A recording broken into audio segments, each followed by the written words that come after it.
Mystic vibration numerology.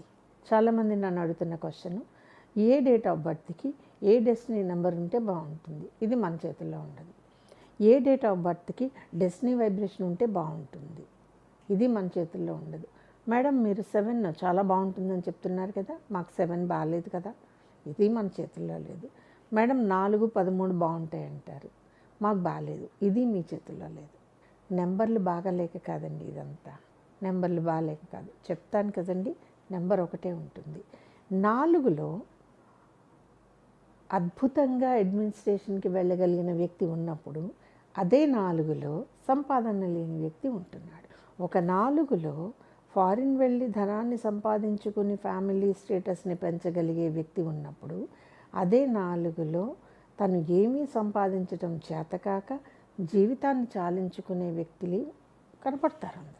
ఇక్కడ చాలామందికి తెలియని విషయం అండి, 4 = 13 అవ్వదు, 13 = 22 అంతకంటే కాదు, 22 = 31 కానే కాదు. ఆ మాటకి వస్తే 1 = 10 కాదు, 10 = 19 కాదు, 19 = 28 కాదండి. కొన్ని అద్భుతమైన కాంబినేషన్స్ ఉంటాయండి. ఉదాహరణకి 28న ఒక వ్యక్తి పుట్టాడు అనుకుందాము. 28న పుట్టిన వ్యక్తి 10వ నెలలో పుట్టాడు అనుకుందాము.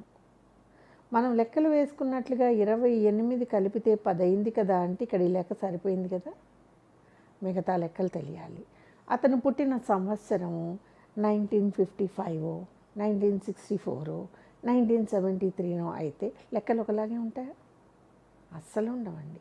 55లో ఒక లెక్క ఉంటుంది, 64లో ఒక లెక్క వస్తుంది, 73 ఒక లెక్క వస్తుంది. అందుకే నేను ఏ నెంబరు కూడా నెలలో వచ్చేదాని పర్యాయ లెక్కలకి సరిపోదు. 1 అంటే 1, 10 అంటే 10, 28 అంటే 28 అండి. వీటిని కలిపేసుకోవటం వల్ల మన కంట్లో చాలా విషయాలు కనపడకుండా మాయమైపోతాయి.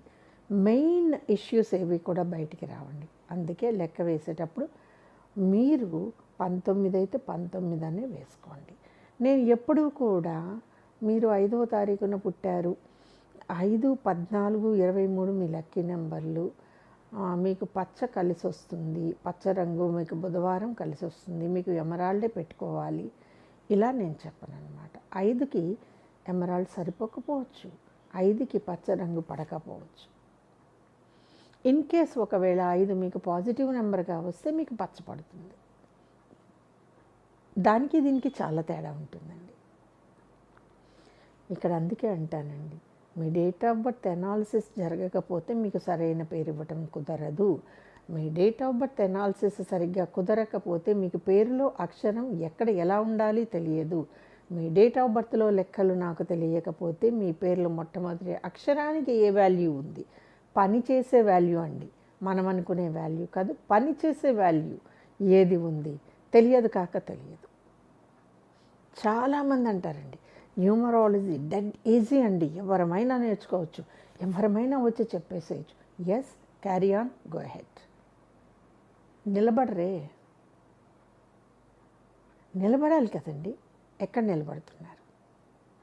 మనం ఒక పుస్తకాన్ని ఆధారంగా చేసుకుంటే 2 ఏళ్ళు ఉందాం, 3 ఏళ్ళు ఉందాం, మ్యాక్సిమం 7 ఏళ్ళు ఉందాం, తర్వాత ఏం చెప్తారు మీరు? ఎందుకంటే మీ దగ్గరికి వచ్చే డేట్ ఆఫ్ బర్త్స్ రోజు రోజుకి మారుతూ ఉంటాయి తప్ప ఎప్పుడవో అలా ఫిక్స్ అయిపోయి రావు కదా. విచిత్రం ఏంటంటే ఒక ఇంట్లో పుట్టే సంతానానికి ఒకే పేరు వస్తుంది, రిపీటెడ్గా రావచ్చు, తప్పేం లేదు. బికాస్ వాళ్ళిద్దరికి రిలేషన్ ఉంది, అన్నదమ్ములు కావచ్చు, అక్క చెల్లెళ్ళు కావచ్చు. ఆ మాటకి వస్తే ఒక్కొక్కసారి మదర్కి సంబంధించిన పేరు, ఫాదర్కి సంబంధించిన పేరు అన్యాపదేశంగా ఈ పేరులో వచ్చేస్తుంది. అది వాళ్ళ నెంబర్స్లో ఉన్న రిలేషన్స్ని బట్టి, నెంబర్స్ ఇండికేషన్స్ని బట్టి పేర్లు రిపీట్ అవుతాయండి. కాకూడదని ఏమీ లేదు కదండి. ఇప్పుడు నక్షత్ర పాదానికి ఒక అక్షరమే అన్నప్పుడు ఎంతమందికి ఆ అక్షరం రిపీట్ అవుతుంది, ఎంతమందికి ఆ పేరు రిపీట్ అవుతుంది? రిపీట్ అవుతాయండి, పేర్లు రిపీట్ అవ్వకుండా ఉండవు. కానీ రిపీట్ అయ్యే పేర్లలో కూడా మనకి పడినప్పుడు తీసుకోవాలి. చాలామంది మా పక్కింట్లోనే ఉందండి ఈ పేరు, మీకు పడినప్పుడు అది పక్కింట్లో ఉంటే మీకు నష్టమైంది. ఆ కారణంతో మీరు మీ అంత బలమైన పేరుని వదిలేసుకుంటారు. కొన్ని కొన్ని ఉంటాయండి, అవి మన ఎమోషన్స్ని దాటి మనని ఆలోచించనివ్వు.